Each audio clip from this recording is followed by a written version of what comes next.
السلام عليكم ورحمة الله وبركاته. الحمد لله وبه نستعين. أشهد أن لا إله إلا الله وحده لا شريك له، وأشهد أن محمدا عبده ورسوله، ونصلي ونسلم على هذا النبي الكريم سيد المرسلين وعلى آله وصحبه أجمعين. أما بعد، أيها المؤمنون، اتقوا الله، أوصيكم وإياي بتقوى الله، فقد فاز المتقون. Muslimin dan muslimat, mudah-mudahan dirahmati Allah Subhanahu wa ta'ala. Di dalam sebuah hadis an Abi Musa Abdullah bin Qais al-Ash'ari radhiyallahu anhu عن النبي صلى الله عليه وسلم قال: إن الله تعالى يبسط يده بالليل ليتوب مسيء النهار، ويبسط يده بالنهار ليتوب مسيء الليل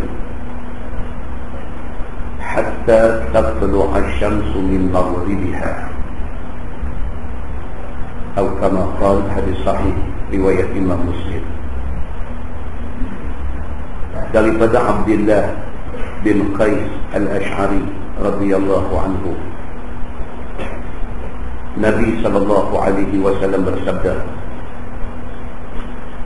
sabda Nabi, inna Allah ta'ala yabsutu yadahu bil-lail liyatuba musii'un nahar. Kata Nabi sallallahu alaihi wasallam, sesungguhnya Allah Subhanahu wa ta'ala dia membuka tangannya pada waktu malam supaya orang-orang yang buat dosa pada waktu siang boleh bertaubat. Nabi SAW beritahu kita dalam hadis ni, Allah Subhanahu wa ta'ala Tuhan Al-Ghafurur Rahim, Tuhan yang Maha Pengampun, Maha Penyayang. Siang malam Allah Subhanahu wa ta'ala tunggu kita bertaubat pada dia. Allah tunggu kita. Allah tunggu kita minta ampun atas dosa kita, dan dia nak bagi ampun pada kita. Sehingga kan disebut oleh Nabi SAW bahawa sesungguhnya Allah Subhanahu wa ta'ala dia buka tangan dia. Tangan Allah ni macam mana? Laisa kamitslihi syai'. Tak ada satu tangan serupa dengan tangan Allah Subhanahu wa ta'ala. Allah buka tangan dia liyatuba musii'un nahar, supaya orang yang buat dosa pada waktu siang boleh minta ampun pada Allah pada waktu malam. Sebaliknya, wa yabsutu yadahu bin nahar liyatuba musii'ul lail. Allah Subhanahu wa ta'ala buka tangan dia pada waktu siang supaya orang yang buat dosa malam boleh minta ampun pada waktu siang. Berlanjutan perkara ini sehinggalah kata Nabi SAW, hatta tatlu'a asy-syamsu min maghribiha, sehinggalah matahari terbit di sebelah barat sampai kiamat.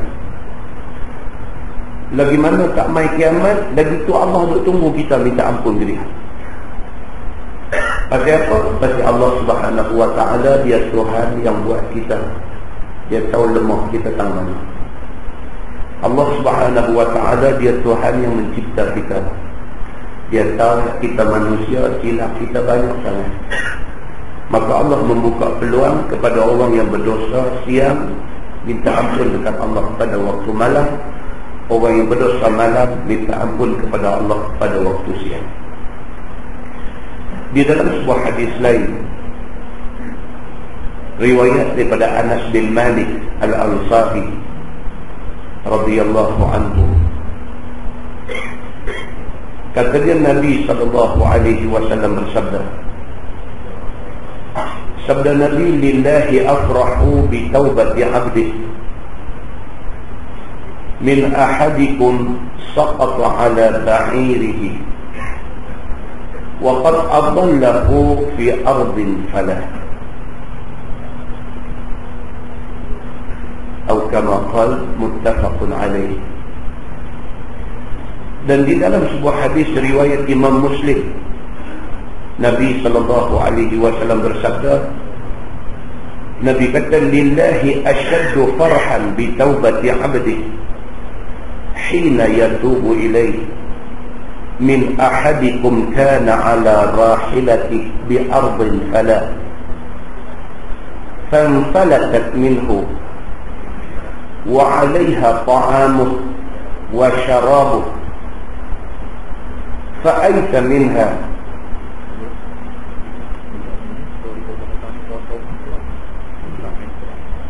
ni umuman kancil JSJ 909 rekan saga BKT 2300 mengganggu pintu kata orang. Tolong Allah, tuan-tuan, tolong kita parking, jangan parking depan pintu kata orang. Kita tahu orang ada masalah apa, dia nak kena emergency, nak pergi hospital ke apa-apa, kita mengganggu sama kita. Minta kerjasama tuan-tuan untuk kuliah yang akan datang, jangan menghalang lalu lintas. Ya, sekali lagi, JSJ 909 BKP 2300, tolong ubah kenderaan.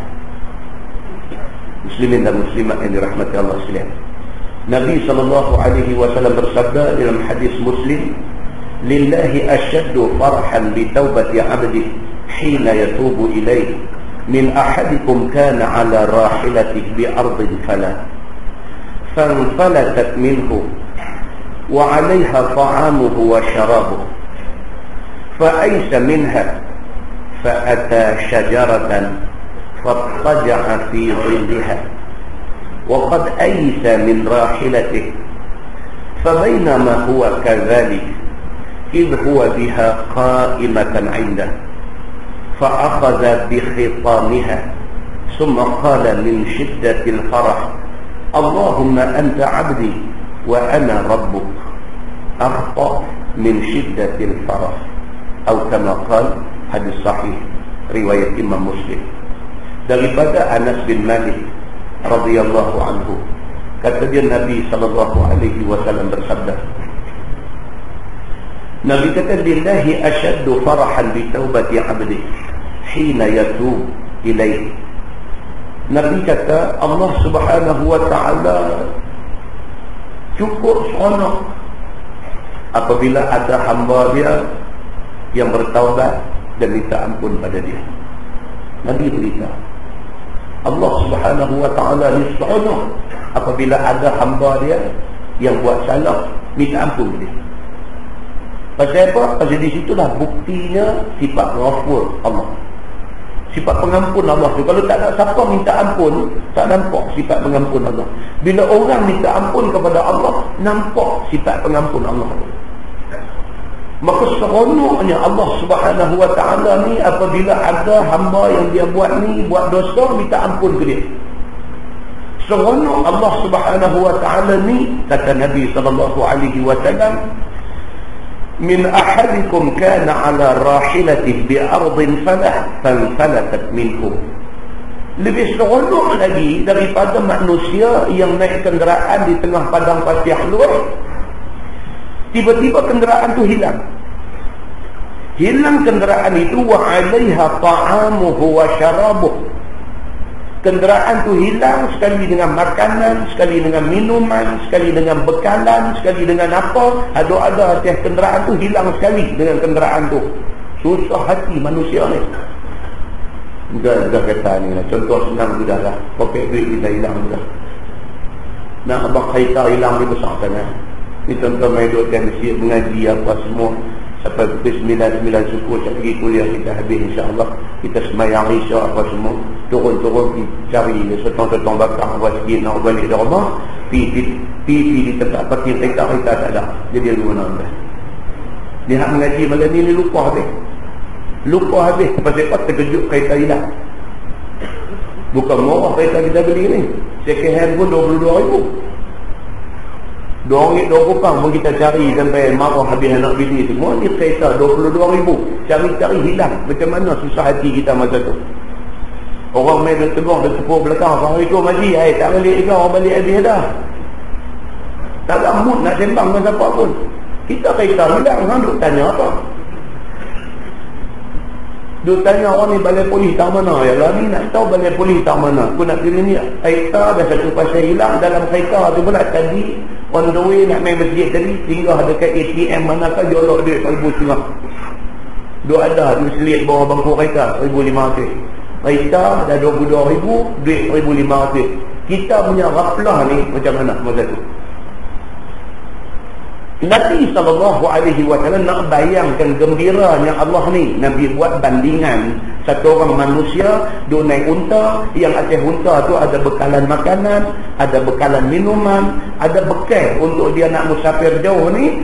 Tiba-tiba tengok-tengok hilang kenderaan tu, sekali dengan bekal dia, makan minum dia semua hilang. Susah hati dia ni Allah yang mengetahui. Duduk tengah padang pasir luas, tengok utara, tengok selatan, tengok timur, tengok barat, sejuh mata memandang padang pasir, unta tak ada. Nabi SAW kata, fa'aysa minha, dia cari ni sampai putih asap. Nak tala pergi ke mana? Pi utara tak ada apa, pi selatan tak ada apa. Duk cari kenderaan dengan bekalan, dengan segala-gala ada atas kenderaan ni, atas unta ni hilang semua. Habis punya letih cari, fa'ata syajaratan, nampak pokok ada satu tentu, fattaja'a fi dhilliha, dia duduk di bawah teduh pokok tu, tidur dah. Tak tahu nak buat apa, tidur. Penat-penat dah, susah hati teramat sangat dah, tak tahu dah nak buat apa. Jumpa pokok sebatang, ada teduh di bawah dia, tak kepala tidur tak dulu.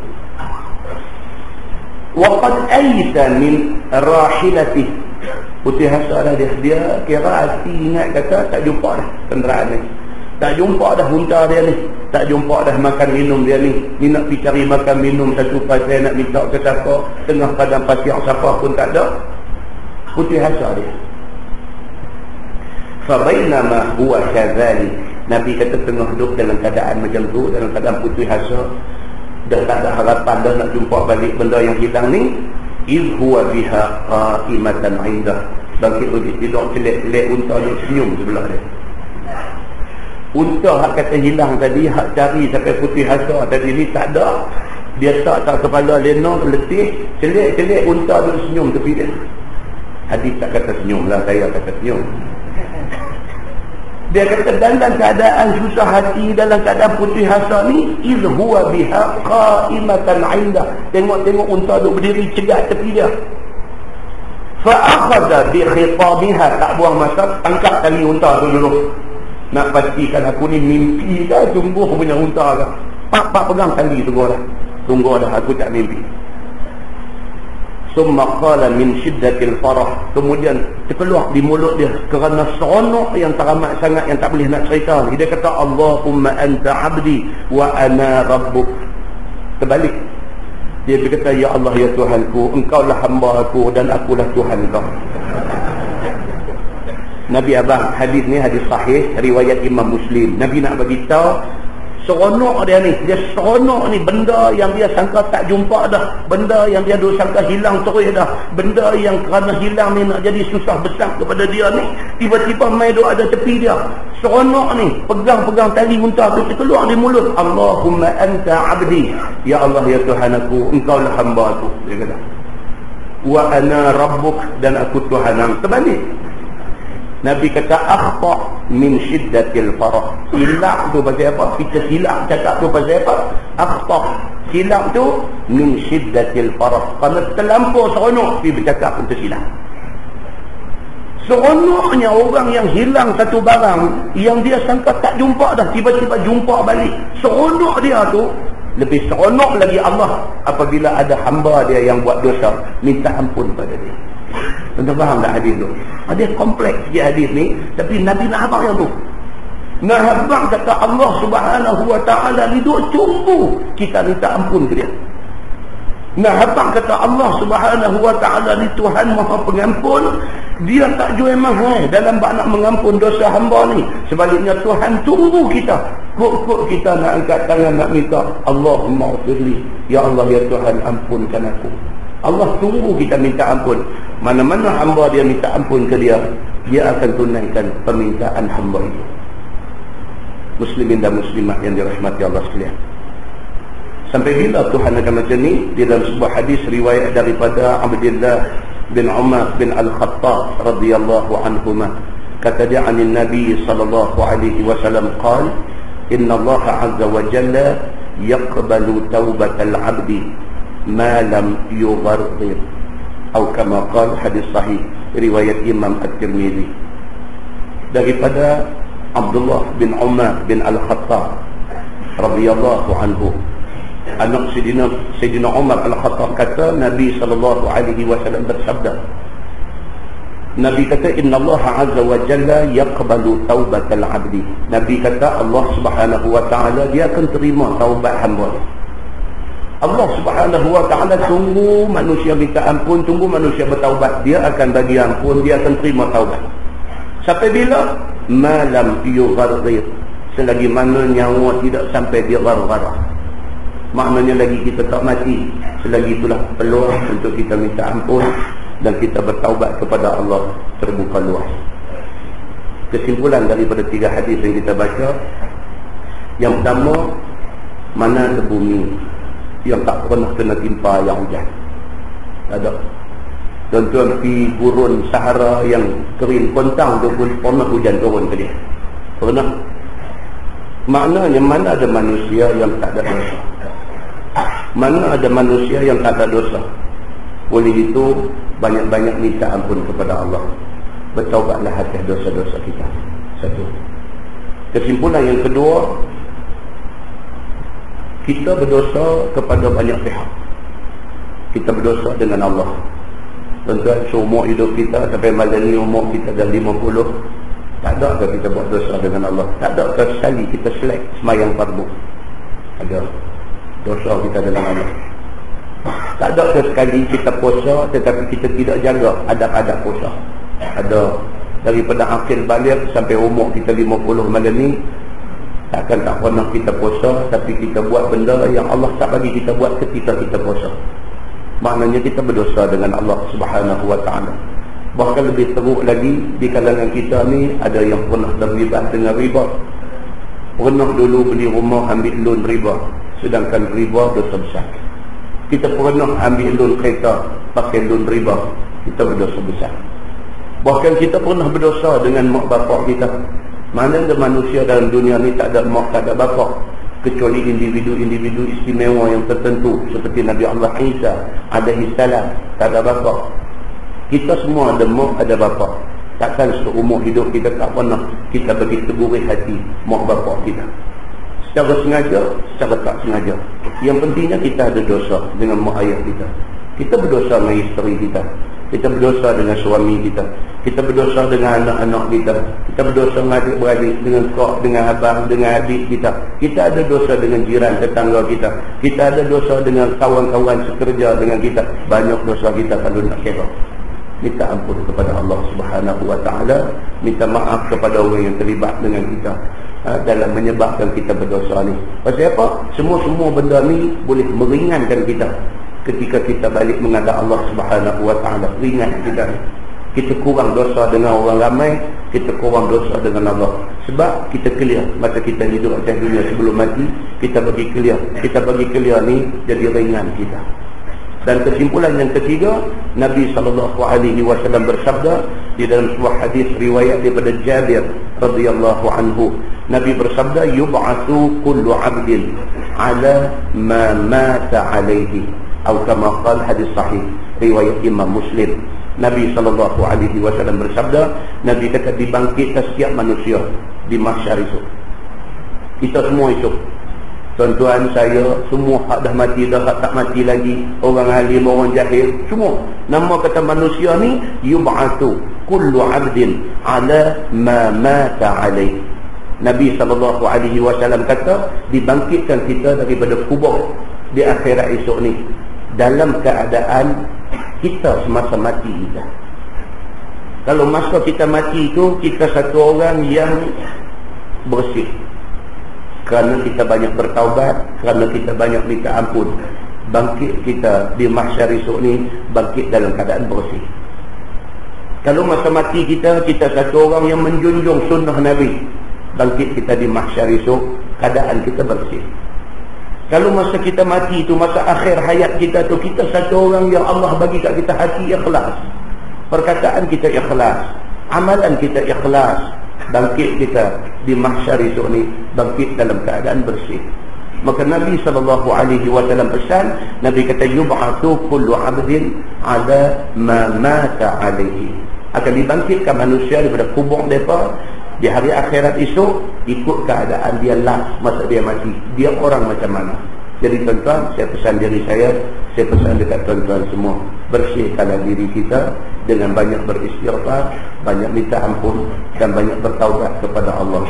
Mudah-mudahan kematian yang tak tahu bila ni, bila masa pun dia main, kita dalam keadaan ready untuk kembali menghadap Allah Subhanahu wa taala. Mudah-mudahan mukadimah itu memberi manfaat kepada kita semua, insya-Allah. Kita menggunakan Bahrul Mazi jilid 15.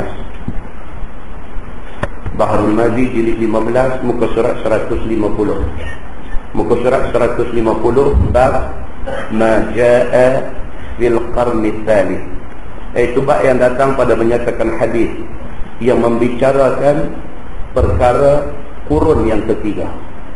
Kurun yang ketiga maksudnya apa tuan-tuan? Kurun selepas Nabi SAW. Bagaimana keadaan manusia di kurun itu? Kurun pertama, 100 tahun yang pertama itu kurun Nabi. Nabi hidup ada tak apa. Selepas Nabi wafat, itu kurun kedua, iaitu kurun para sahabat Nabi. Alhamdulillah, mereka semua dipelihara Allah. Dia mai kurun ketiga, iaitu kurun golongan at-tabi'in. Apa hal dengan kurun yang ketiga ini? Ketahuilah saudaraku, bermula kurun itu maknanya 100 tahun. Ini uslub ataupun cara Syekh Idris Al-Marbawi. Dia punya starting tiap-tiap satu bab dia start dengan definitif. Dia start dengan memberi takrif supaya kita ready untuk nak dengar apa dia nak kata seterusnya. So bila tajuknya kata fil qarni tsalits, cerita tentang kurun yang ketiga, dia terang dulu kurun itu apa. Kurun itu ialah 100 tahun, dia kata. Dan tiap-tiap 100 tahun itu ialah satu kurun ataupun satu abad nama dia kata. Kita ada panggil kurun, ada kita panggil abad 100 tahun. Maka telah dikira orang dan masyhur kiranya itu pada sekalian manusia. Memang kita kira macam tu. Kalau 10 tahun kita kata satu dekad, 10 tahun. 100 tahun kita kata satu kurun. Dia macam tu. Jadi memang manusia cakap macam tu. Dia kata sesungguhnya daripada semenjak awal hijrah Nabi SAW sampailah kepada kita lah ni, telah pun lalu 13 kurun setengah. Ni masa dia tulis kitab ni, dia kata 13 kurun setengah. Iaitu kerana sekarang telah sampai kita waktu menulis sutur ini. Ni waktu Syekh Al-Marbawi duk tulis kitab kita duk baca ni.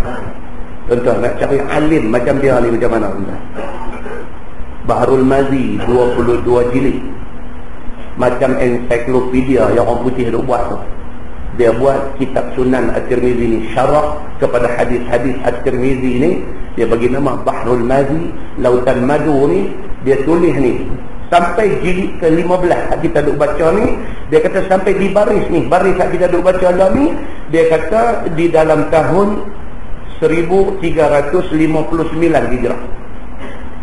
Ni kita baca ni tulisan ni berusia berapa lama tuan-tuan? Lah ni 1431. Tolak 1359 berapa? Lebih kurang berapa? 72 tahun ada. 72 tahun. Kitab yang kita duk baca lah ni ditulis 72 tahun dulu. Saya mengajar di Masjid Sultanah ni dah 20 tahun dah dengan malam ni. Dah 20 tahun dah dengan malam ni tuan-tuan. Kita duk baca kitab ni tak habis-habis lagi. Kan? Pasal sebulan sekali, cuti sekolah, cuti raya, cuti puasa, hantam 2 bulan. Yang tu yang 20 tahun pun tak habis lagi. Tapi nak apa katanya apa tuan-tuan? Nak apa katanya Syekh Idris Al-Marbawi tulis kitab ni 72 tahun dulu. Sampai hari ni tuan-tuan kita baca. Tuan-tuan ada rasa tak hadis yang kita baca dan syarah yang dibuat oleh Syekh Idris Al-Marbawi ni outdated? Ada rasa tak macam hak kita baca ni tak relevan? Ada rasa tak macam hak kita baca lah ni ketinggalan zaman? Ada rasa tak hadis yang kita baca hari ini tak sesuai baca dalam tahun 2010? Ada tuan-tuan rasa begitu? Tak ada tuan-tuan.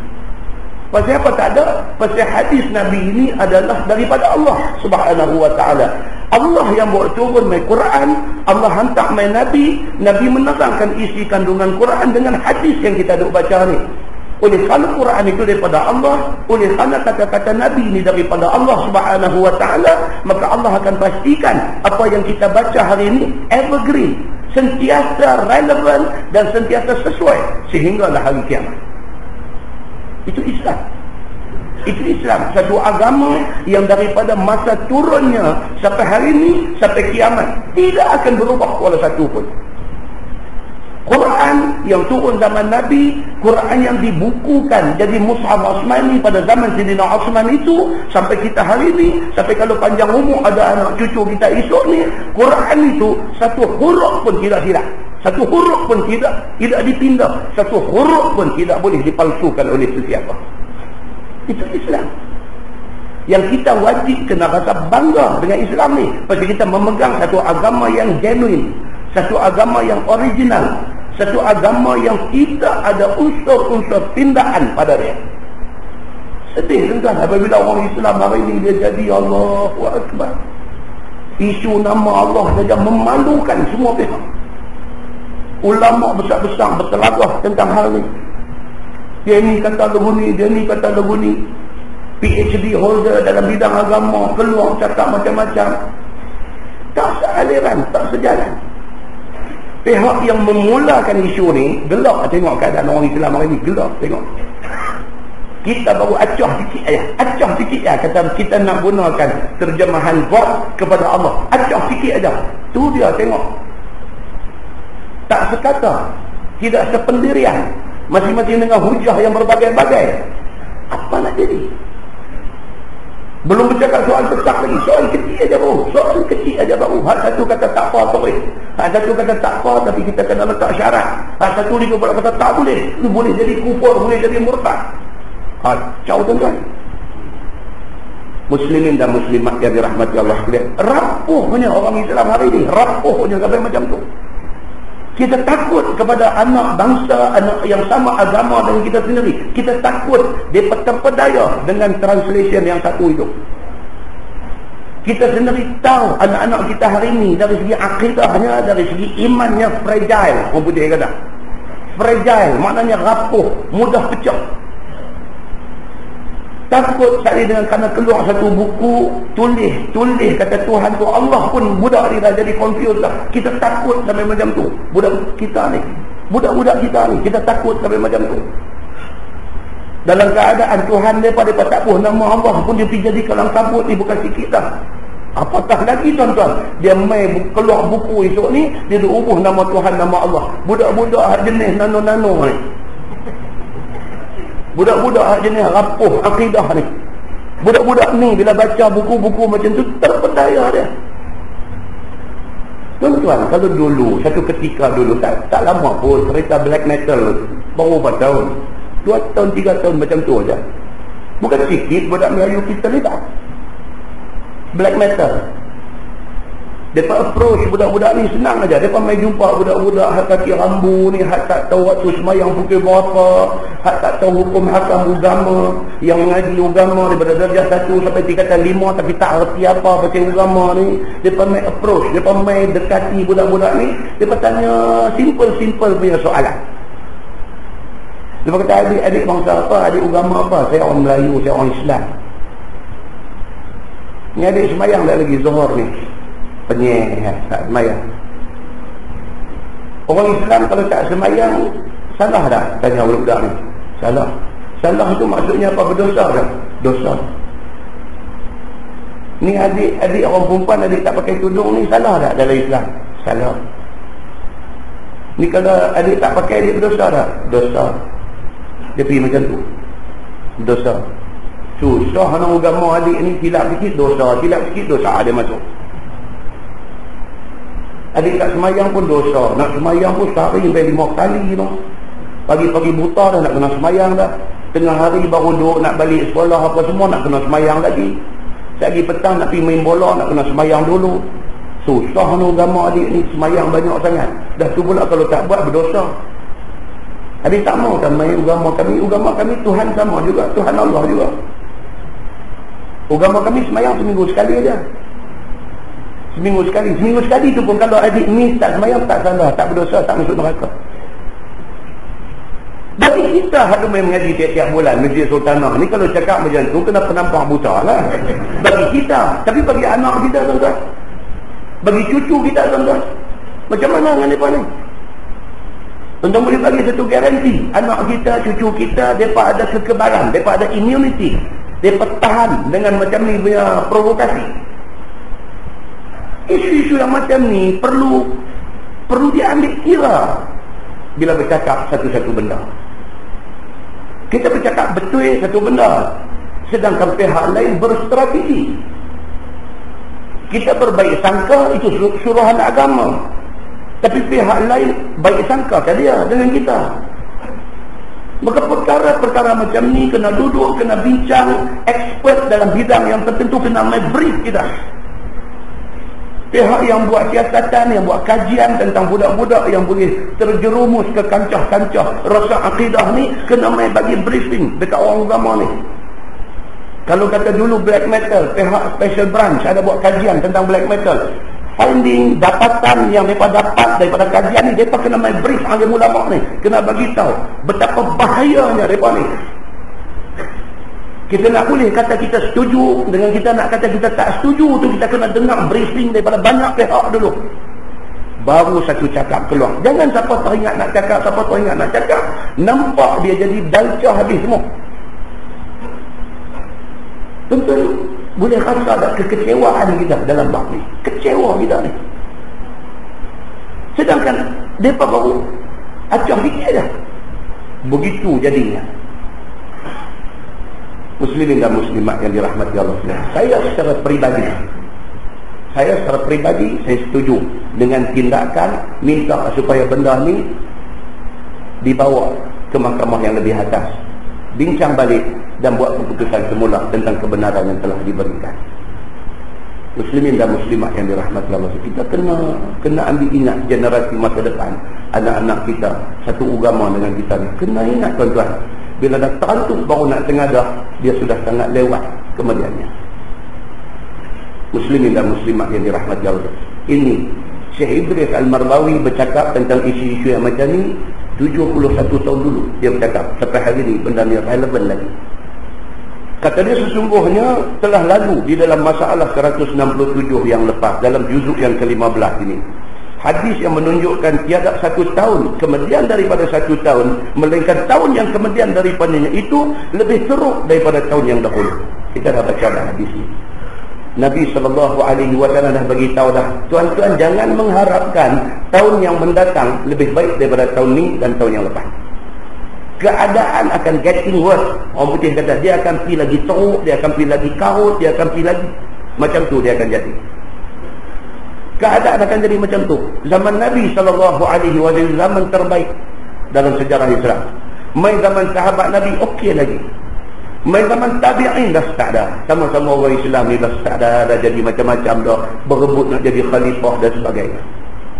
Dia main lagi. Sekarang 1431 Hijrah. Tuan-tuan tengoklah apa jadi kepada keadaan yang ada di depan mata pada hari ini.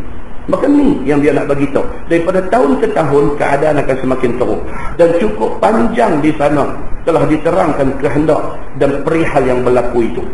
Dan di dalam bab ini pula datang hadis yang menunjukkan kurun yang dahulu itu lebih baik daripada kurun yang kemudiannya. Dan hadisnya itu dikeluarkan oleh Imam At-Tirmizi. Kata dia an Imran bin Husain radhiyallahu anhu qala sami'tu Rasulullah sallallahu alaihi wasallam yaqul khairun nas qarni summa alladhina yalunahum summa alladhina yalunahum. Maksudnya diriwayatkan daripada satu sahabat Nabi sallallahu alaihi wasallam, nama dia Imran bin Husain radhiyallahu anhu. Katanya telah aku dengar Nabi sallallahu alaihi wasallam bersabda, sebaik-baik manusia itu ialah kurun aku. Nabi kata manusia yang paling baik adalah mereka yang hidup pada zaman aku hidup. Kena tengoklah macam mana baiknya sahabat-sahabat Nabi yang empat ni. Sidina Abu Bakar As-Siddiq, Umar Al-Khattab, Osman bin Affan, Ali bin Abi Talib, tambah lagi sahabat yang kata Al-Asharah Al-Mubashiruna bil Jannah. Baca cerita-cerita mereka ni, macam mana hebatnya mereka ni semua. Satu ayat Quran cukup untuk bagi mereka infak semua harta mereka. Dahsyatnya iman mereka tu. Satu ayat Quran cukup untuk dia tak fikir dua kali infak duit untuk agama Allah. Zaman duk berjalan, duk berlalu, duk lepas, dia main keadaan makin worse, makin teruk. Dia kata, yakni orang-orang Islam yang di dalam 100 tahun kemudian daripada dibangkitkan aku menjadi Nabi, ialah umatku yang pada ghalibnya lebih baik daripada umatku pada kurun yang keduanya. Nabi kata, dia memang macam tu. Pasal apa tuan-tuan? Sahabat Nabi, dia tengok muka Nabi lain. Hak beriman lah, hak tak beriman ni tengok macam dia apa. Hak beriman dia tengok muka Nabi. Tengok muka Nabi cukup tuan-tuan, cukup.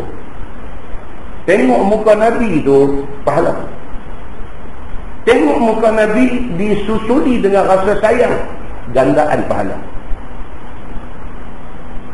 Sehingga kadalah hadis Nabi SAW cerita di kalangan sahabat ni, di antara sebab berebut duduk saf pertama tu, di antara sebab sahabat berebut duduk saf pertama tu bukan kerana pahala dia besar saja. Mereka nak tengok pipi Nabi ketika Nabi bagi salam. Assalamualaikum warahmatullahi. Ni haduk di kanan ni boleh tengok pipi Nabi ni pun air mata jatuh. Maka mereka adalah generasi, adalah golongan Nabi kata yang terbaik daripada kalangan seluruh manusia. Nabi kata macam tu. Dan dia kata kemudian sekalian orang yang mengiringi kurun yang pertama itu, mereka lebih baik daripada orang yang mengiringi kurun yang kedua. Dia kata, kurun yang ketiga. Generasi kurun kedua lebih baik daripada generasi kurun ketiga. Dia kata. Kemudian pula sekalian orang yang mengiringi kurun yang kedua itu, mereka lebih baik daripada generasi kurun yang keempat. Begitulah seterusnya. Pasal apa? Kalau kata ayam tebu kita beli bulan puasa ni, kita beli mola tu memang tebu betul. Kita pergi beli yang dekat nak buka puasa ni, tak tahulah ayam gula merah ke ayam apa, tak tahu lah. Dia duduk tawang, sampai dah bang, tawang dia tak ada apa dah. Pasal apa dia memang macam tu. Orang alim pun kita nak cari alim macam mana imam mazhab 4 dulu, tak ada dah lah ni tu dah. Tak ada dah. Nak cari alim seumpama Imam Syafi'i, tak ada dah tuan-tuan. Imam Syafi'i itu bukan sahaja keturunan Nabi, alim dia tu. Zaman Imam mazhab 4 ni tuan-tuan, hadis belum di classify lagi, belum dikategorikan sebagai sahih, sebagai hasan, sebagai dhaif, belum lagi. Seperti Imam Bukhari, Imam Muslim, Imam At-Tirmizi, Imam Abu Daud, Ibnu Majah, mereka ni semua mai selepas Imam mazhab 4. Dalam keadaan hadis belum dibukukan, belum diklasifikasi sebagai sahih, sebagai hasan, imam-imam mujtahid yang imam mazhab 4 ni sudah boleh mengistinbat hukum dan menjadikan hukum diguna pakai daripada zaman dia sampai zaman kita hari ini. Tuan boleh bayang alim mereka macam mana. Kalau hari ni satu orang nak condemn imam-imam mazhab 4 ni, janganlah tuan-tuan, jangan macam tu.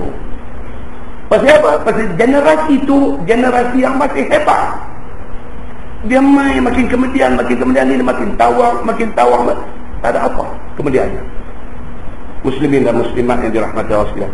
Maka kurun yang pertama itu ialah kurun sahabat Nabi. Manakala kurun kedua itu adalah kurun tabi'in, dan kurun yang ketiga itu ialah kurun tabi'ut tabi'in. Dan demikianlah kiranya tiap-tiap kurun kemudian daripada itu, iaitu yang dahulunya lebih baik daripada yang kemudiannya. Sabda Nabi SAW lagi, "Summa ya'ti min ba'dihim qaumun yatasammanuna wa yuhibbuna as-saman yu'tuna ash-shahadah qabla an yus'aluha." Maksudnya kemudian datang pula kemudian daripada mereka itu satu kaum yang mendakwa diri mereka itu akan ada apa-apa yang tidak ada pada dirinya. Seperti apabila berkecek berbual dengan orang, maka ia membesarkan bualnya kerana menuntutkan gah. Katanya, aku ada kebun luar. Bapa aku orang besar-besar dan orang ternama. Aku orang kenalan raja-raja dan orang besar-besar. Ataupun seperti dikata kepada taulan atau kepada orang-orang jahil akan hakikat dirinya, bahawa dia kenalan raja dan kenalan orang yang besar-besar, bahawa dia mempunyai kebun yang banyak, rumah, kedai, ada gedung dan sebagainya, dan sekian-sekian banyaknya ni. Cerita kata makin duk akhir zaman, makin duk ramai kaki gelembok. Orang kena faham gelembok. Bom pun boleh panggil bom, kaki bom. Sembang ni, ya Allah, tolak hak orang hak dia semua kan? Sembang ni. Ini perangai orang akhir zaman. Tawaduk tak ada, rendah diri tak ada. Yang ada apa dia? Nak gah. Kenal seorang, pergi cerita kenal satu orang. Cerita dekat orang ni, cerita dia hebat. Yang tu lah. Cerita dekat orang ni, cerita orang lain ni semua tak boleh pakai, dia seorang yang boleh pakai. Maka Syekh Idris Al-Mardawi bagitahu ni kepada huraian hadis ni, summa ya'ti min ba'dihim qaumun yatasammanuna wa yuhibbuna as-saman. Dia mai satu kaum yang depa ni gemuk-gemuk, dia kata. Dan depa suka kepada gemuk. Gemuk ni membayangkan apa dia? Kira mewah, kaki makan, kira macam tu. Akhir zaman dia akan mai orang macam ni, yang bercakap ni hal yang melibatkan kebenaran. Cerita pasal harta benda, cerita macam ni keadaan akhir zaman, dia kata. Dan anak aku tak habis lagi dia duduk belajar ni. Anak aku, dia kata, sekian ramai yang terpelajar, hidup abang kawan. Dan saya alhamdulillah lah, suara tu slow, tapi dalam ni meletup-letup. Saya alhamdulillah lah, anak tak ramai, 7 orang je. Oh, kita perlu dengar, oh babi Pak Haji 7. Alhamdulillah lah, 7 masuk universiti. Suara cantik, tapi dalam ni dia meletup macam gunung berapi. Bum, dia meletup ni macam bangga diri. Alhamdulillah lah, hak nombor 1, bukan ada siapa tanya pun. Dia kata hak nombor 1, hak nombor 2, alhamdulillah lah, dia kerja dengan United Nations. Saya pun tak nak tanya lah, tapi Pak Abang kat mak dia bang, gaji $25,000 kan. Tapi kalau kawan ada depan kata, Pak Haji saya tak tanya pun. Tak cakap mohon 2-3 bulan saya tu. Tapi nah abangnya apa dia? Akhir zaman memang ini trend dia. Akhir zaman ini trend dia. Trend nak cerita benda macam ni. Saya tak mau dah tanah tu itu ni, mereka duk main suruh ambil juga. Allah, ada banyak dah. Naga tu nampak cantik. Ada banyak dekat dan tengok naik lalang di dalam tengah tu suruh ambil juga. Bukan murah nak main jual pun $500,000. Tapi fikir ambil je lah. Nada cantik aja. Tapi ya Allah, ini yang dia nak beritahu ni, akhir zaman dia main macam ni. Padahal dia kata semuanya bohong, semata-mata bohong. Hak namanya cerita tu, hak betul dengan hak bohong ni bukan kita sama banyak. Hak bohong tu banyak, hak betul tu sikit. Mai pula kawan lain kata, dia kata ustaz, dia cerita apa kat ustaz tadi? Tak ada apa, dia main cerita dia anak pinak dia. Itu dia tak cerita, dia tanah-tanah dia. Kawan ni pula main tanya. Kita tak ada lah dia sebut ni, Ustaz, saya nak abang satu 10 dia cerita, kalau satu nak pakai pun fikir lagi banyak kali. Hai, dia tahu dulu betul kan? Rengkes cakap begitu, tak rengkes cakap. Kalau 10, satu nak pakai pun fikir lagi banyak kali. Oh, kita pun, ingat hadis ni, akhir zaman rupanya. Dia kata semua itu bohong belaka. Bahkan kerana kehendak gah dan kehendak nama sahaja. Dia kata akhir zaman dia jadi macam ni. Dan sabda Nabi SAW, wa yuhibbuna saman, artinya dan suka mereka itu akan gemuk-gemuk. Yang ni suka mencarikan hal supaya gemuk dan tembun dirinya. Tembun mana tak tembun? Di bahasa orang belah utara. Sahabat kita Ustaz Ismail Kamus, dia sembang dengan saya tu.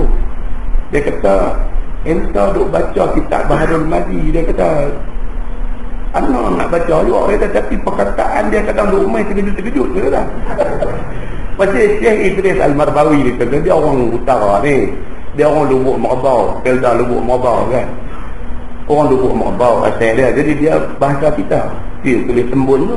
Tembun kan contoh buka dalam kamus dewan, tak jumpa orang tembun tu. Kan? Jadi kalau ustaz tu bukan orang utara, dia orang belah selatan, dia baca masalah. Ni apa pula dah ni? Dia kata gemuk okeylah faham, dan apa tambun ke tembun ke? Dia kata ni orang Bukit Tambun kot dia lah. Kata begitu. Kita pernah jumpa lagi Syekh Idris Al-Marbawi, dia guna perkataan Ka'lam Bawara. Ka'lam Bawara. Kelebong. Kan? Hai, kacau ni. Kelibor ke apa? Kelebong. Dia tulis perkataan itu bahasa kampung. Bahasa daerah, bukan bahasa sorak, bukan bahasa standard. Okey. Baik. So dia kata akhir zaman ni orang ni dia wa yuhibbuna saman, dia suka kepada gemuk-gemuk dan tembun ni, dia kata. Dan senang sentosanya dengan makan minum yang sedap-sedap. Ini orang akhir zaman. Cerita perjuangan ni perkara yang ke-25. Perkara yang pertama, yang kedua, ketiga ni kita cerita pasal nak hidup senang, kita cerita pasal nak buat duit macam mana, kita cerita pasal menjaga apa untung. Yang tu nombor 1 sampai nombor 15 yang tu dulu. Nombor 16 baru cerita kata masjid kuliah apa buat apa semua. Nombor 25 baru cerita pasal perjuangan. Pasal apa? Pasal kita duduk dalam comfort zone. Dalam satu zone dan satu keadaan yang selesa. Kita berasa nak main mengaji, kita boleh main. Tak ada siapa, tak ada bom nak mencuk ke tengah jalan, tak ada. Kita tak duduk dalam keadaan sebahagian daripada orang Islam yang duduk di Palestin, sebahagian orang Islam yang duduk di macam-macam tempat yang macam-macam jadi. Even yang dekat dengan kita di selatan Thai cukup. Tak selesa. Ustaz-ustaz, alim ulama, tok-tok guru, mereka kadang nak keluar pergi sembahyang subuh pun bimbang. Ada yang keluar tak sampai masjid. Yang di rumah ingat ada di masjid, yang masjid ingat hari ni ustaz ada uzur apa tak main. Hilang tak tahu di mana. Nak kata mati tak jumpa mayat, tak jumpa kubur. Nak kata hidup tak jumpa dia. Keadaan macam tu di kita di Malaysia tidak ada. Keadaan yang macam ni tak ada. Ingat nak buat apa boleh buat. Tentu ingat nak main, bukan nak main dah, tentu boleh main. Tentu ingat dah habis kuliah tadi ke 10 baru nak balik, tentu boleh balik. Tak ada siapa ganggu, tak ada siapa kacau, tak ada apa. Kita duduk di dalam comfort zone. Dalam comfort, dalam keadaan yang comfort, dalam keadaan selesa, dalam keadaan kita tak mau fikir pasal perjuangan. Bila tajuk perjuangan buat main pun kita tak berminat. Kita tak berminat pasal kita tidak duduk dalam keadaan yang kita terpaksa fikir perjuangan. Itu sebab orang tua kita kadang marah orang muda-muda ni. Dia marah apa? Dia kata hampa ni, dia kata tak bisa makan ubi kayu. Dia kata itu dia nak marah tu. Pasal dia dulu bukan cakap makan ubi kayu, bukan cakap desa makan ubi kayu. Makan ubi kayu ambil tembung perut. Berai nak masak nasi pun tak ada. Satu mai hari ni, dia kata hampa ni inilah. Dia kata hampa ni, hampa tak pernah makan ubi kayu. Dia kata dia biasa melalui getir hidup. Dia biasa melalui kepayahan hidup. Maka dia menghargai ni keadaan hari ini. Dia tahu macam mana harganya keamanan ini. Tapi hak tak biasa kena susah ni, dia tak tahu kata apa ada depan mata dia lah ni, sesuatu yang berharga, sesuatu yang perlu dipertahankan, sesuatu yang perlu dijaga. Dia tak tahu. Pasal apa? Pasal dia tak biasa susah. Kita habaq dekat anak kita, kata ayah dulu pergi sekolah, tu ayah hamba bagi sekupang aja. Tu pun dia pada buat cebek mulut dah. Oh, tak merepek orang tua ni dia. Ayah sejuk pada kupang lah ni dia kata. Kita kata kita dapat sekupang, kata orang tua ni talk nonsense. Merepek cakap dia. Maksud dia tidak melalui zaman itu. Budak-budak hari ni tak kerti buat tabir. Kita habang dekat mereka kata caplong nak apa? Kita dulu miang satu badan ni, hidup tebang berpuluh ni nak buat caplong. Mereka hari ni tak ada duduk depan komputer dalam rumah. Ada satu game baru rilis, mereka cek daripada internet, keluar dah game tu. Dia hinggut ayah dia ni sampai jatuh kepiah daripada kepala. Dia kata ayah ni keluar lah ni, apa nama, Max Payne yang terbaru punya keluar. Kita kata apa benda Max Payne? Apa benda Max Payne tu? Ayah ni semua tak tahu.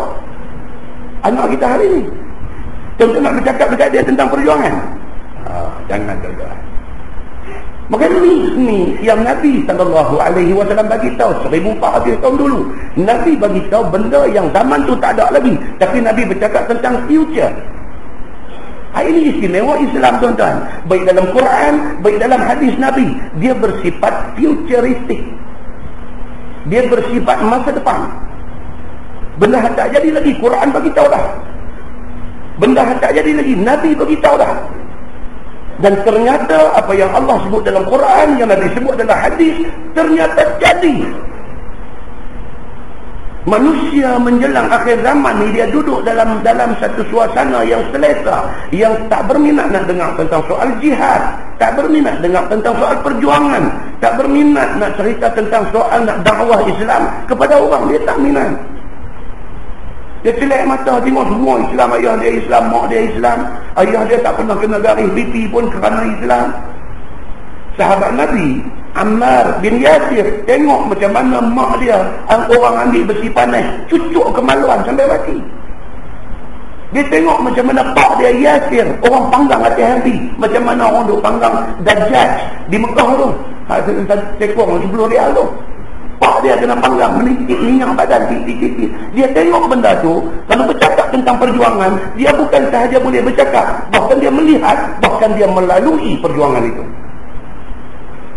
Itu beza dia.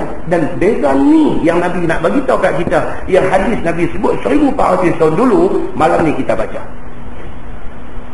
Nabi kata manusia akhir zaman ini, mereka ni wa yuhibbuna saman. Mereka ni apa dia? Suka kepada gemuk-gemuk ni. Bahkan lebih teruk lagi sabda Nabi SAW, yu'tuna syahadah, artinya memberi mereka itu akan persaksian dahulu daripada bahawa dicinta akan mereka itu menjadi saksi. Ni orang hari ini, orang tak suruh dia sumpah, orang tak suruh dia pergi jadi saksi, dia sendiri nak pergi.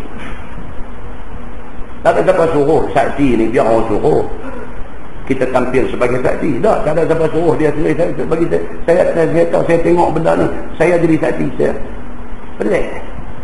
Manusia akhir zaman ni, dia tidak tahu implikasi kepada kesaksian palsu. Dia tak tahu. Yang Nabi SAW sebut ni, benda-benda jahat ni, di antara dia apa? Syahadatul zur, memberi persaksian palsu. Dia tak tengok, dia mengaku dia tengok. Dia bukan saksi, dia mengaku dia saksi. Ini benda yang Nabi SAW pesan kepada umat dia, jangan pergi buat macam ni. Tapi manusia akhir zaman, dia tak tahu implikasi kepada menjadi saksi palsu, maka dia dengan sukarela menawarkan diri menjadi saksi, sedangkan dia bukan saksi kepada kes itu. Muslimin dan muslimat yang dirahmati Allah sekalian, yakni tiada siapa meminta kepadanya mempersaksikan apa suatu daripada perkara yang dipergaduhkan itu, tiba-tiba dengan sendirinya datang dia menjadi saksi dengan suka hatinya dan juga dengan bohongnya.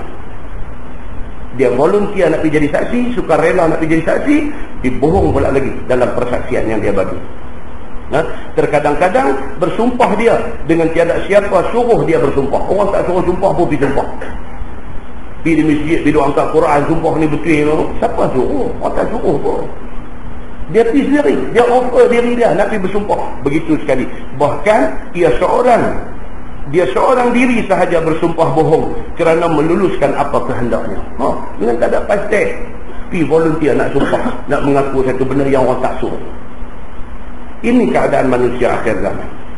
Masalah dia kata umat Muhammad yang baik itu ialah yang di dalam kurun Nabi sallallahu alaihi wasallam zahir dibangkitkan menjadi nabi.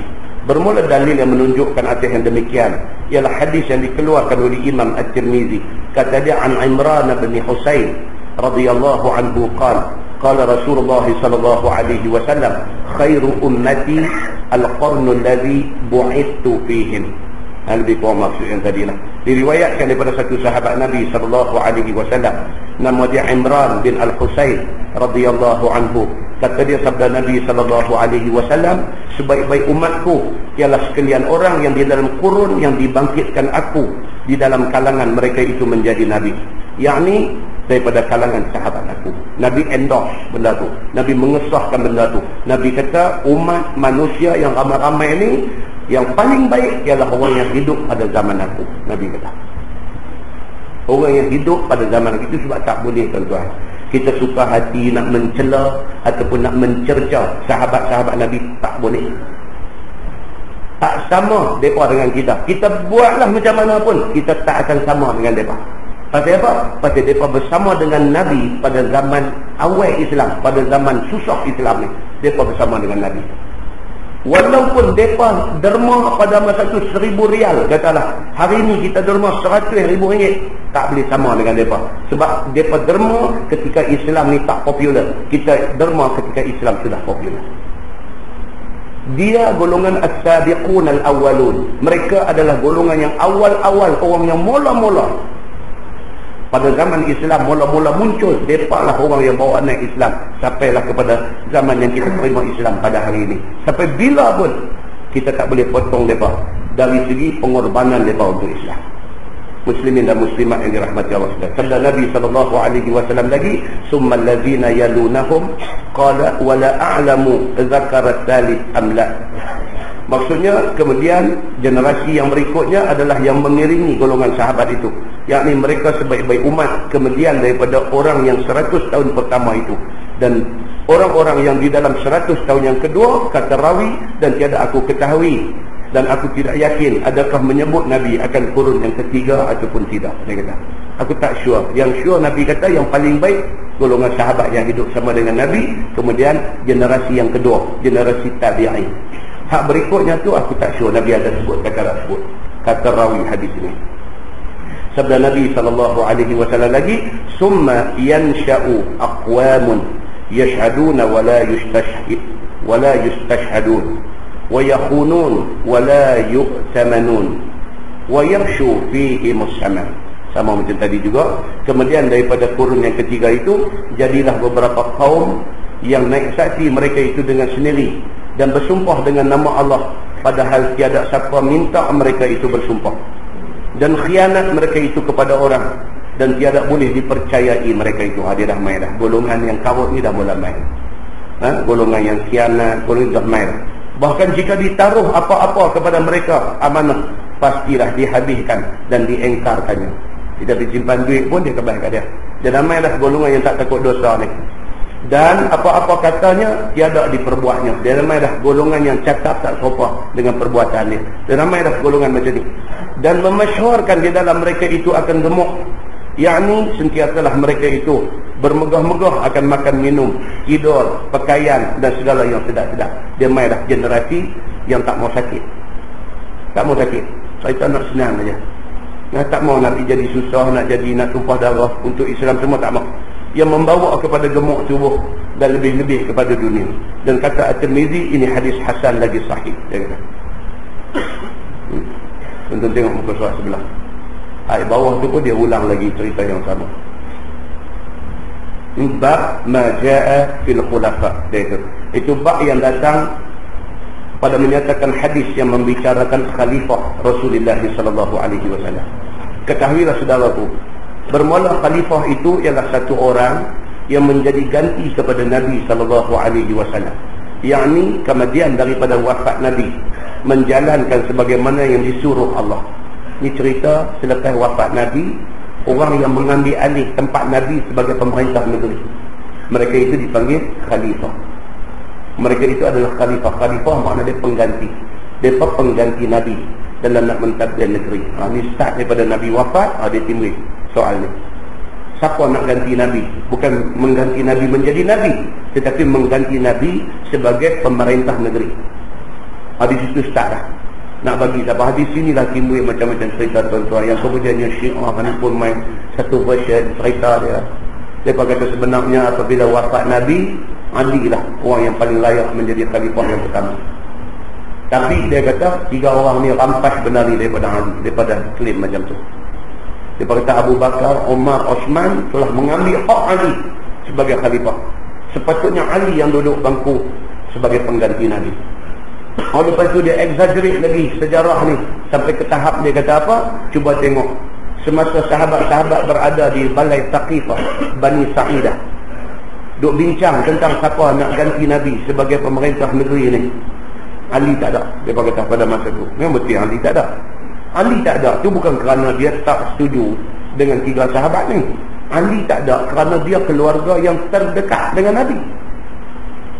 Satu, sepupu Nabi.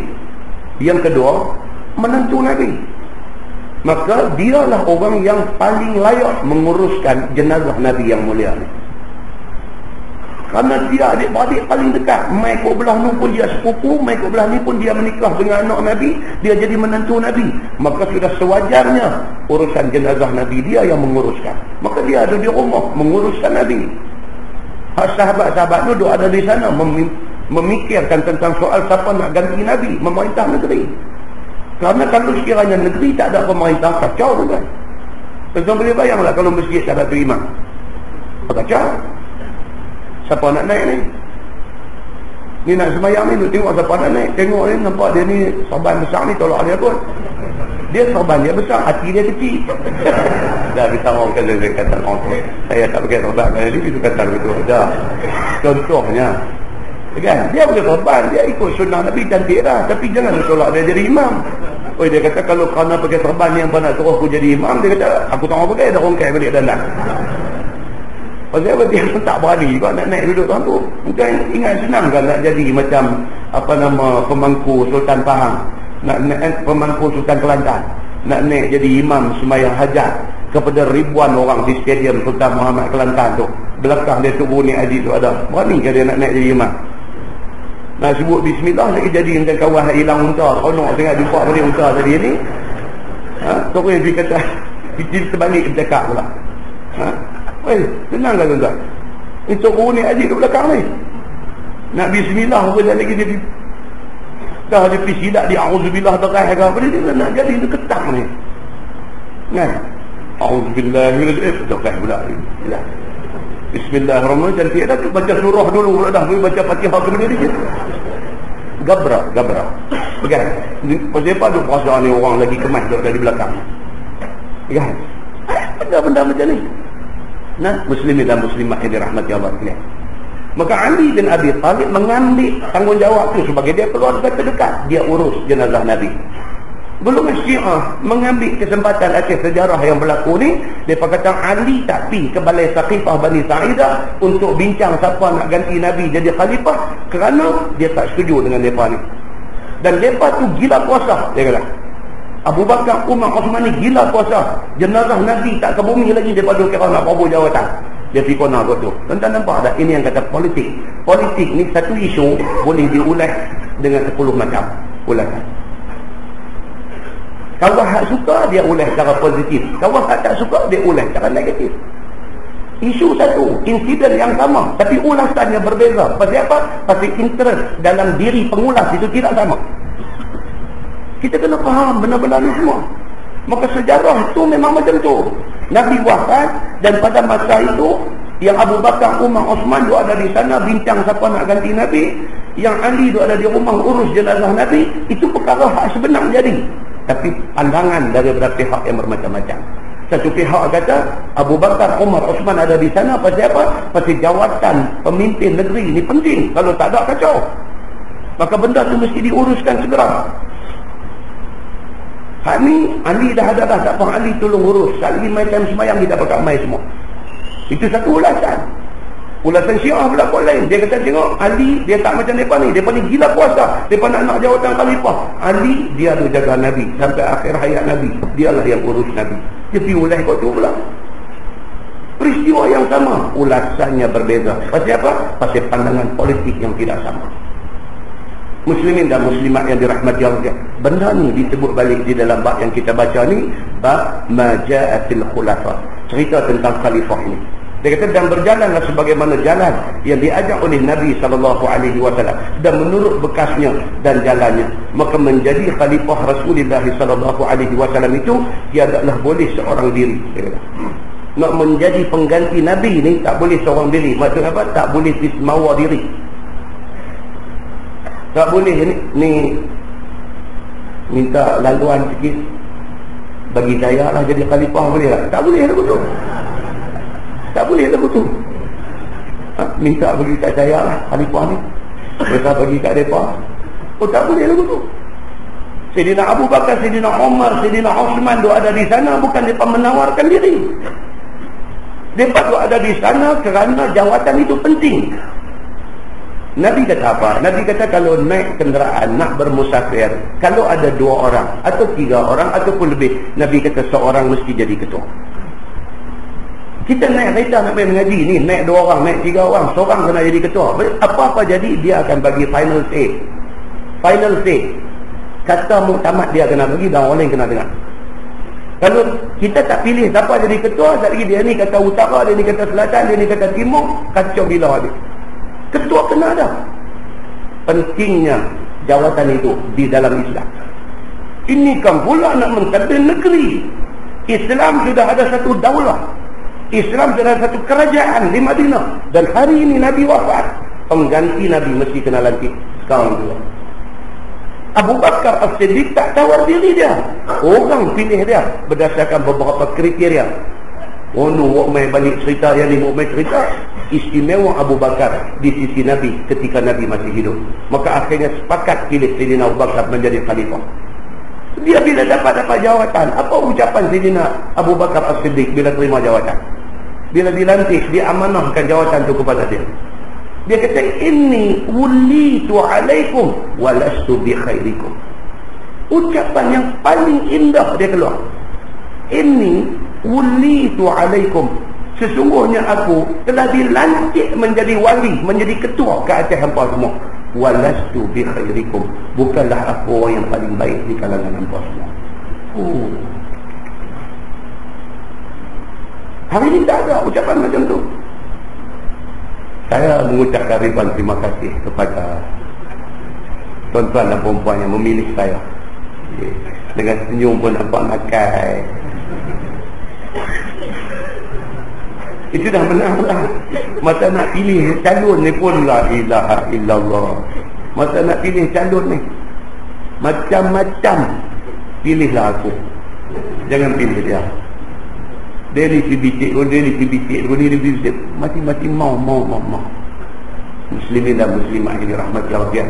Jauhnya kita dengan petunjuk yang telah ditunjukkan oleh generasi para sahabat Nabi ridwanullah alaihim ajma'in.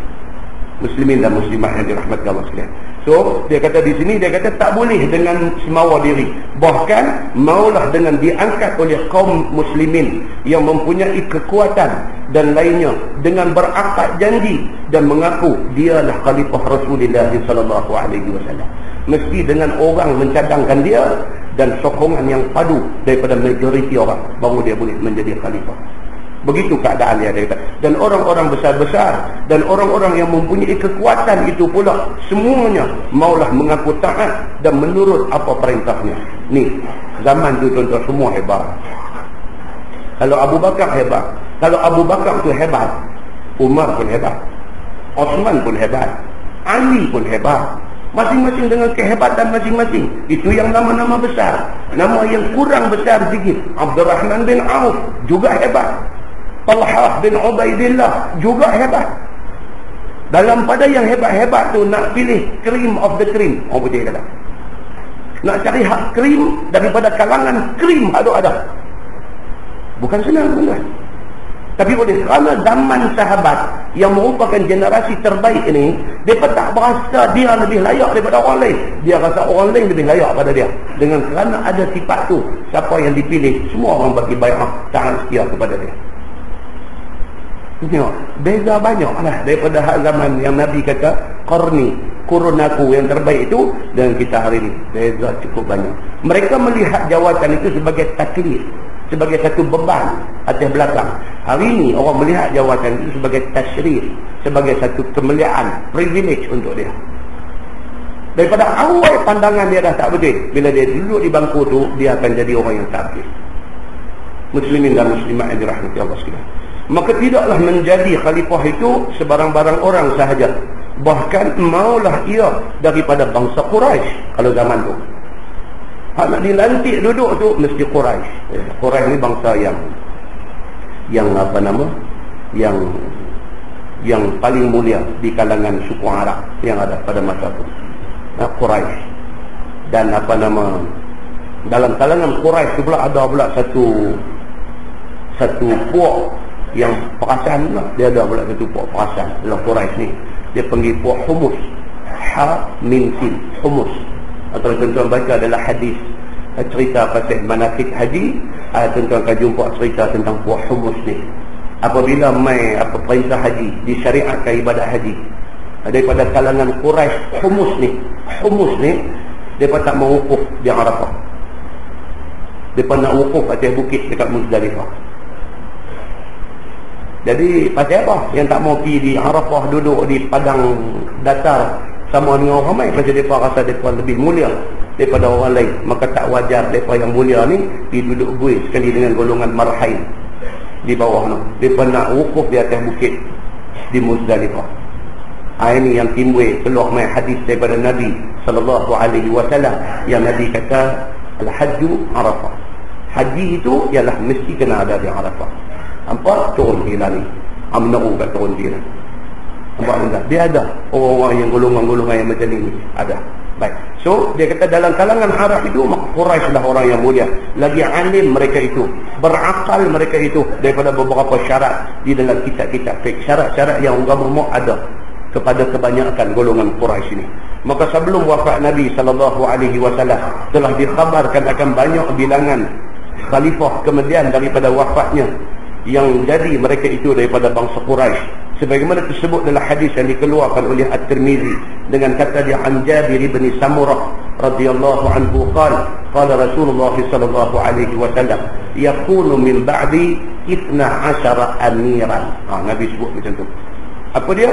Diriwayatkan oleh seorang sahabat Nabi sallallahu alaihi wasallam, nama dia Jabir bin Samurah radhiyallahu anhu. Kata dia sabda Nabi sallallahu alaihi wasallam, jadi kemudian daripada wafatku 12 orang khalifah yang berganti-ganti, yakni yang dinaikkan oleh orang. Seorang kemudian daripada mati seorang. Nabi sebut macam tu. Ada 12 khalifah Nabi kata. Sambung hadis tu, qala summa takallama bi syai'in lam afhamhu fasa'altu alladhi yalini faqala kulluhum min Quraisy. Kata Jabir, kemudian sabda Nabi SAW lagi dengan sesuatu yang tiada aku reti apa dia. Nabi cakap lagi, tapi Jabir kata aku tak clear dengan apa Nabi kata. Oleh kerana kurang sampai ke pendengaran aku akan sabda Nabi itu. Maka bertanya Jabir bin Samurah kepada orang yang mengiringinya. Dia tanya orang sebelah dia, yakni kepada orang yang berhampiran duduk dengan dia, apa yang disabdakan oleh Nabi SAW itu. Maka orang yang hampir duduk dengan dia itu menjawab dengan katanya, sabda Nabi SAW, orang-orang 12 yang menjadi khalifah Rasulullah SAW itu semuanya daripada Quraisy. Nabi kata semua yang 12 khalifah selepas Nabi ini daripada Quraisy, yang kemudiannya orang kira start daripada Abu Bakar, Umar, Osman, Ali dan daripada Bani Umayyah. Bila betul 12 semuanya daripada Quraisy. Tuan-tuan tengok, Nabi sebut benda tu jangan. Kemudian hadis yang akan datang insya-Allah kita akan baca, Nabi sebut bilangan tahun pula. Ni insya-Allah hadis yang akan datang ni, Nabi sebut bilangan tahun pula kepada 4 khalifah yang akan menggantikan dia ni. Daripada Abu Bakar As-Siddiq, Umar Al-Khattab, Osman bin Affan, Ali bin Abi Talib. Nabi sebut bilangan tahun daripada Abu Bakar sampai Ali itu berapa lama. Nabi sebut benda tu. Dan selepas habis bilangan tahun itu akan mulalah kelam kabut di kalangan pemerintah yang ada. Nabi kata, hadis Nabi itu kemudian ini terbukti. Dia jumlah balik masa pemerintahan Sayyidina Abu Bakar 2 tahun. Mai zaman Sayyidina Umar berapa tahun. Mai zaman Osman berapa tahun. Mai zaman Ali berapa tahun. Pas kata jumlah dia sama. Dia tally dengan hadis yang disebut oleh Nabi SAW. Ini mukjizat Nabi SAW. InsyaAllah bulan depan kita baca tentang apa nama kisah-kisah hebat daripada hadis-hadis Nabi SAW. InsyaAllah lepas ini kita masuk khalifah itu 12. Apa maknanya? Apa makna yang kata 12 khalifah yang disebut oleh Nabi SAW? Tuan-tuan, kita baca hadis ni seronok juga. Sebab hadis tak bohong kita. Inna khairal hadis kitabullah wa khairal hadi hadi Muhammadin sallallahu alaihi wasallam. Nabi kata begitu. Nabi kata wa khairal hadis kitabullah. Sebaik-baik berita itu ialah Quran. Wa khairal hadi hadi Muhammadin sallallahu alaihi wasallam. Dan sebaik-baik petunjuk itu petunjuk Nabi sallallahu alaihi wasallam. Maknanya tuan-tuan, selagi mana kita duk mengaji agama ni, kita bersandar kepada Quran, kita bersandar kepada hadis, kita duk atas jalan betul. Itu yang cerita. Tuan-tuan, siapa main nak tekikai kita, tuan-tuan siapa main nak bercakap apa kat kita, selagi mana yang kita bercakap itu sandarannya Quran, sandarannya hadis, maka itu betul. Habis, full stop. Tuan-tuan cakap banyak. Nah, tuan-tuan cakap banyak. Jadi kita memilih untuk baca kitab macam Baharul Madini, kita hadis juga. Hadis daripada Sunan At-Tirmizi. Apa yang kita baca ni tidak lain melainkan benar belaka. Cuma kita nak minta dekat Allah Subhanahu Wa Taala bagi kat kita kekuatan. Yang pertama apa? Kekuatan untuk nak main mengaji. Itu satu kekuatan. Yang kedua, kekuatan untuk mengingat apa yang kita mengaji. Dan yang ketiga, kekuatan untuk kita nak praktis apa yang kita belajar ni. Allah bagi kat kita 3 benda ni tuan-tuan. Syukur. Syukurlah. Syukur kita kepada Allah Subhanahu Wa Taala. Nah, mudah-mudahan Allah Subhanahu Wa Taala kekalkan kita di atas jalan Islam, jalan iman. Dia matikan kita sebagai orang yang beriman. Kita bangkit di mahsyar, kita bersama dengan golongan yang beriman. Kita tangguh dengan tasbih kafarah dan suratul Asr. Subhanallah.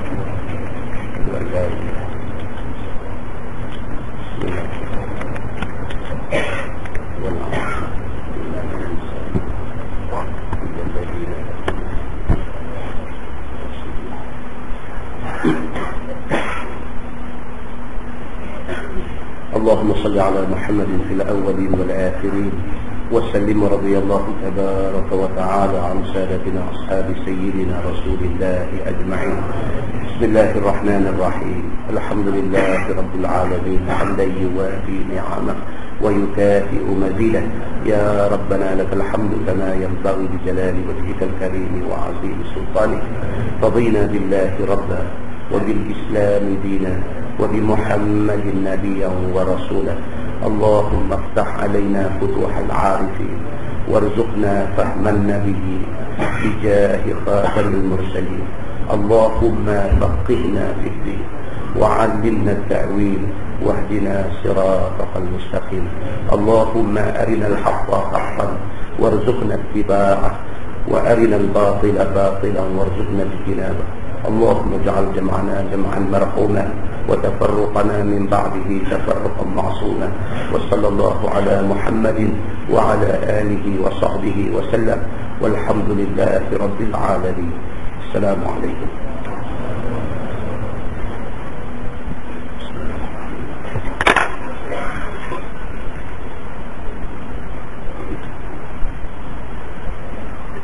Ahem.